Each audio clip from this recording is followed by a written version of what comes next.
Hello everyone, my name is Oksana. It's road to Edoverse weekly Edoverse Insider the 69th. We deliver the news about the creation of our project Edoverse. And Tokugawa-san, could you please open today's session? Okay, thank you, Oksana. Hello, everybody. This is Eihiro Tokugawa. Now, this is part 2 of Ronin, and this is very important because, well, for a reason that I will mention at the end of this session. But so, what did unemployed samurai do? So, at the beginning of the Tokugawa period, the memory of the Sengoku Jidai, the era of warring states, was still very fresh, which meant that there are a lot of men with combat experience. And well, either they try to be re-employed by daimyo, and this is one way, and many were. And then you see, shortly after the generation with real combat experience disappeared from the surface of this earth, then there were well-trained men, and they tried to get employment as like instructors of many of the martial arts, in this case including the way with the sword or the spear or the arrow, bow and arrow, or the gun, the rifle. Now, this is easy to imagine, and then many were pretty well educated, and also they knew what civilian government work was like. So they would try to get employed in those skills. So these are easy to imagine, but you see, the Sengoku period continued for so long, the Civil War period continued for so long, basically because there were so many people who wanted to become a samurai as opposed to the productive capacity of the country. So there were never enough positions of employment. The Ronin had to struggle. So those with a skill in violence, specialty in violence, but could not find employment in the public sector would go to the underground sector. They would become bouncers, and they would become enforcers for a casino. So it's exactly like today, or in any country, I think it's like this. So, but that's what happened. But these were not so many, as the shogun's police force was pretty effective, and also especially and in all the and you see, Tokugawa Japan was a society where law enforcement was very easy. I think this was the case in medieval Europe too, because the movement of ordinary people was severely limited. And especially in big cities with where there's a daimyo, and especially in Edo, Osaka, all the major cities, there was practically a curfew. But after sundown, you could not move out of your neighborhood. So Yoshiwara was like an exception, but even there, I think you have to enter by dusk and stay all night. You know?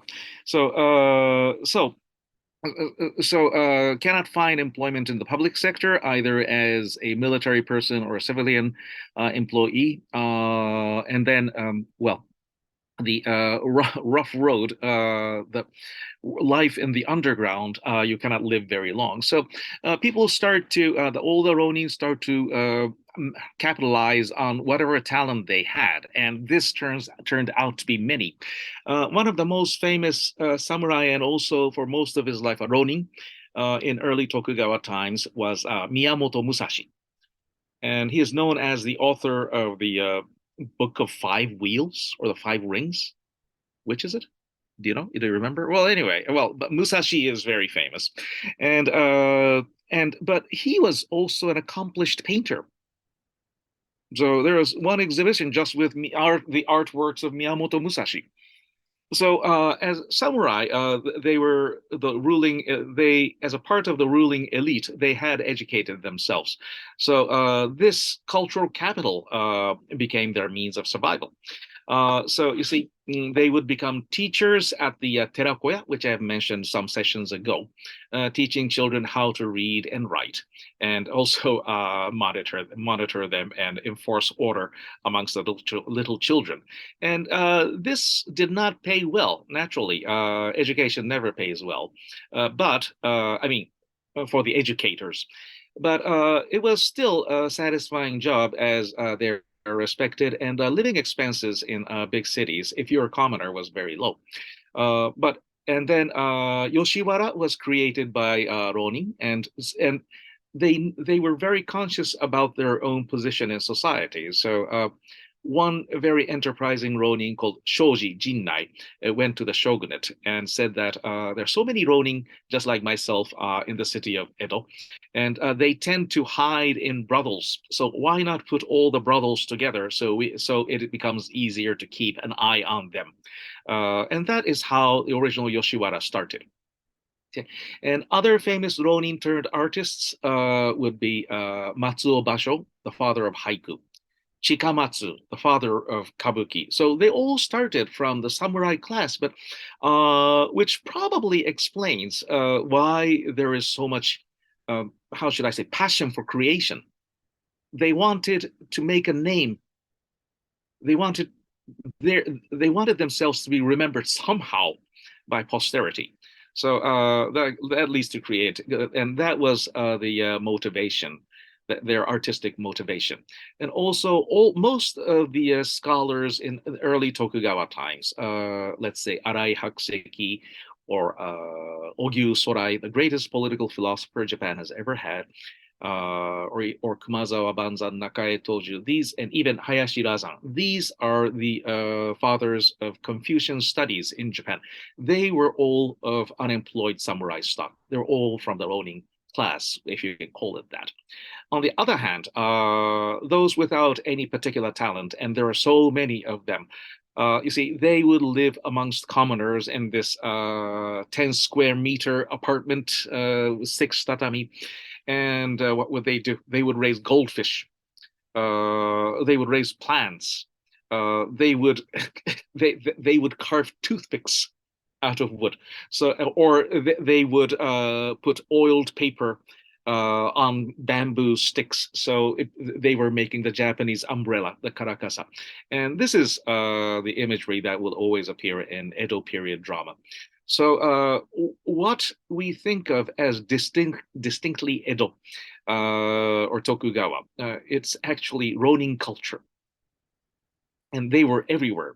And they were very conscious and had ambitions, but at the same time knew how to behave in society. So it may be possible to argue that the origins of civil society in Japan comes from those who survived unemployment as samurai and their descendants. Okay, I think that'll be enough for this week, and so I'll see you next week. Thank you, Oksana. Thank you very much, Tokugawa-san. And JJ, could you please join the session? Open it. Hello. Sure. Thank you, Oksana. Hello. Hi, anyone. Sorry, previously, Weekly Insider, I was in Dubai. I had some appointment with VIP guys, and discussed with our team some kind of our collaboration, of course, including Edoverse as well. And today I'd like to update some good news for you guys. Our main space, I mean the Edoverse space, it's about to be launched quite soon. Around our target is July 1st. So first phase, we are going to launch this space to the lands holders. So we are going to create some kind of special website, and then all you guys can access to this website, and then you can certify you have lands NFT by MetaMask. And after that, if you are certified, then you can jumping to the website which shows the link to download the alpha version of Edoverse. So if you come into Edoverse, then of course you can choose avatars, and then maybe you can choose some kind of equipment like clothes or kimono or those types of things. And then you can walk through Edo Castle as well, and then Daimyo Mansion as well. And if we could do that, we can put some kind of logos or some signboards saying like this Daimyo Mansion is blah blah blah, and then this is a kind of entrance for mini games or blah blah blah, something like that. But of course, we had no time to implement full mini games. So mini games is supposed to be around the end of this year. So just experience the alpha version of Edoverse, so that maybe you are confident that we can deliver the nice and high quality and high visual metaverse space to all of you guys as we promised. This is one good news.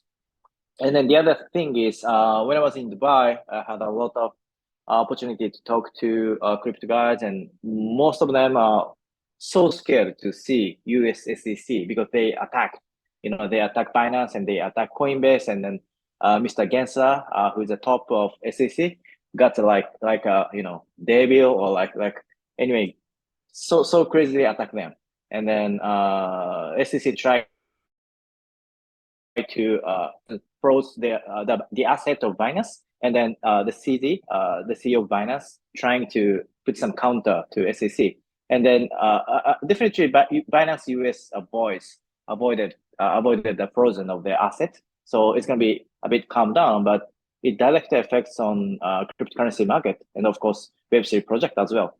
So we have to be careful to say our project is gonna be reaching US citizens, because once we say that, maybe Mr. Gensler or SEC is coming to us. It's like a killer machine or something. So we have to be careful how we can make an announcement, and how we can explain this project is to who, especially for residency. It's super sensitive, I think. So anyway, Coinbase battle and then Binance battle should be, I think, one of the kind of nice use case for us to understand the criteria in cryptocurrencies. So currently, based on SEC's statement, BTC is BTC, and other than that, anything is securities. So Ethereum securities, altcoin securities. So that means cryptocurrency is going to be broken. And then I don't think, and I don't believe this is going to be a new guideline, but I think SEC also finds some kind of settlement place, and then I hope to see cryptocurrency is going to be calmed down quite soon and get back the peaceful situation anyway. Yeah, so that's my current concern anyway. Yeah, so please take a look at the this court issue anyway. That's super important for all of you guys anyway, including us. Yeah, that's enough. Thank you so much. Thank you very much, JJ. And Mitsushi, hello, could you please join us? Hello, thanks, Oksana. So today, Mitsui Corporation announced the strategic partnership with Animoca Brands. It is very symbolic that a lot of traditional Japanese companies, especially public companies, are willing to enter into Web3 space. We saw a lot of negative news as well, SEC United States trying to charge crypto exchange such as Binance and Coinbase, but also we see a positive news as well. But interestingly, as I explained last week, even though crypto is somewhat recognized as public enemy in other countries, but in Japan, crypto is more protected or even subject to active investment by both government and private corporations. So now, at least in Japan, we are not seeing such a restrictive trend or a negative trend to regulating the industry. So I think we should just accelerate this project even more, taking advantage of this momentum. Next week, I will go to IVS Kyoto. In Kyoto, there will be a large startup and crypto events, and I'll be invited to some side events. So I will go to Kyoto and see what's going on in crypto industry in Japan as well, because a lot of key men or key person in the industry will attend and speak about their updates and idea about cryptocurrency, and also a lot of international guests are invited to the event. So I will expand my network and analyze the latest trend of cryptocurrency and crypto industry. And then I hope I can bring some souvenir back to the project as well. That's the update from me today. Thanks. Thank you very much, Mitsushi. And we have Martin here with us from Enoshima.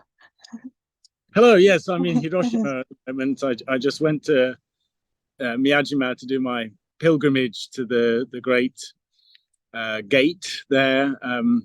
I went, I think, 18 months ago, and it was under construction. I didn't realize it was covered, so I couldn't see it. So I've gone again and finally got to see it in its full glory, which is very nice. But yes, I mean, just going back to what JJ was talking about earlier regarding the SEC, I think we touched on this last week, but there is a clear bias towards Bitcoin and against all the other, altcoins. There's plenty of speculation that one could make about why that is, but Bitcoin remains completely untouched, and lots of the other currencies are under pressure. So that is very suspect from my perspective. But it does seem that we're kind of isolated or like insulated from that kind of pressure here in Japan. So as I mentioned last time, we do seem to be in a very good position in that regard. July 1st is very soon. Very excited to see that launch. So good luck with that, JJ, and good luck to Mitsushi at the conference in Kyoto. I do hope you can bring back some souvenirs, as you put it, and expand the network. That's going to be fantastic. Just another piece of news that's on TechCrunch today. Wargraphs, which is a companion app for League of Legends, just was sold for $54 million, 50 million euros. They had no outside investment, and it's just one guy scaled his business from nothing to a $54 million company. So, I mean, for us too, the game space does offer a huge opportunity. So I think that's definitely where we should be putting our focus. And really looking forward to seeing the first bits of gameplay available in July. So good luck everybody, and that's it for me this week. Thank you very much, Martin. Great success story indeed. And do we have any news, Shunta, for today's session? Hello. Oh, hello everyone. Last week I promoted Edoverse at a certain asset management fair. What I felt there was that for those interested in real estate investment, Edoverse land NFT is perceived as more attractive and better deal than real life land. They seem to be evaluating which would have a higher value in the future, the real land in Tokyo or the virtual land in Edoverse. Personally, I found Edoverse vision and potential to be more valuable while I spoke about it. I am increasingly looking forward to be the future of Edoverse, and I hope you all have the same opinion. Thank you very much. Thank you very much, Shunta. And Dominic, could you please sum up today's session? Hey, thank you. That was very good to hear from Shunta about I think that was very small fair for the rich people conference. And Edoverse had a little booth, and then just we are introducing a land NFTs, and then they're actually really happy. And I'm happy to hear that actually. But that's for the land utilization is a very key factor for the Edoverse now, and then we are now thinking a lot of benefits for the land owners in Edoverse. Particularly that we now they're starting the project just on a project basis. We do some of the games, and also amusement park and the other the lucrative businesses in the Edoverse. And then all the land owner will get the tenants just as a landowner, and that'll be like a sort of staking things, but it's the real characteristic of the business is different, because they're renting the lands, and they get some of that little sort of the reward and the income from the lands. So that's going to happen in the future. But before it starts, as Gijo mentioned, that the Edoverse space will be opened for land owners only for a while, and because this is the alpha version, only just so you can get into that as an avatar, and then you can just walk around in the Edo city and the Edo castle. And that'll be very. It's still very in the starting point, but we need the experience and the experiments too. So for a while, another several months that we have to just make some experiments and also experience just in Edoverse what kind of move there, and then people can just utilize it, how the usage, everything actually we have to just check it, and then we're going to launch the real Edoverse from the very simple game from the end of December. And at the same time, from July, we're targeting this the Edoverse space open for the landowner. Is actually we're planning from the 1st of July. Of course, that's maybe I think that we can just make it at that timing. Of course, that depends on sort of technical issues that if you can just solve the matters. And then fortnight, it's going to start from the 1st of July. That game is entirely different from the Edoverse space, but the fortnight is the same. It's a different platform, but they just created by the Unreal Engine 5. It's going to be the outer space of Edoverse, but you can battle and then you trade in a sword, and then you can just fight, and you can enjoy fast. And then in future, that the Shogun Tokugawa, that 19th is coming into the fortnight, and then so they may just give you he will grant some reward to winners. And that's actually, it's going to happen probably from the summer, but at least that from the 1st of July, so you can enjoy the fortnight. And then Ukiyo Museum is already open, and it's started very slowly. But in future, you can, in very near future, that you can buy the Ukiyo NFTs, and that also I think, please just wait for a little while. Just we need some technical issue that actually we are just creating, and then we now the real project that we just the digital twin project, and also we are now is the Tokugawa Hidden Treasure project, and to just get contact with the local authorities, and that we are now just making the white papers for this project, and then once that is it's finished, we just make an announcement with the Tokugawa Hidden Treasure. Find Tokugawa Hidden Treasure. This is in nationwide Japan, just for all the travelers. Yeah, that's actually we just launch it. I hope that just during the July, actually, if we can make it. And then we have another sort of the real project. The project in the Edoverse space. That is actually, we have two different projects that we're lighting some white paper there, and we might just raise the funds from that. Then we can just start a project. So we have many things to do from July, and then please just enjoy Edoverse, and then just to wait for the two more weeks from now. Thank you for everybody. Thank you very much, Dominique. Wonderful news for us. And thank you everybody for joining today's session and for listening. We will meet next week. Goodbye.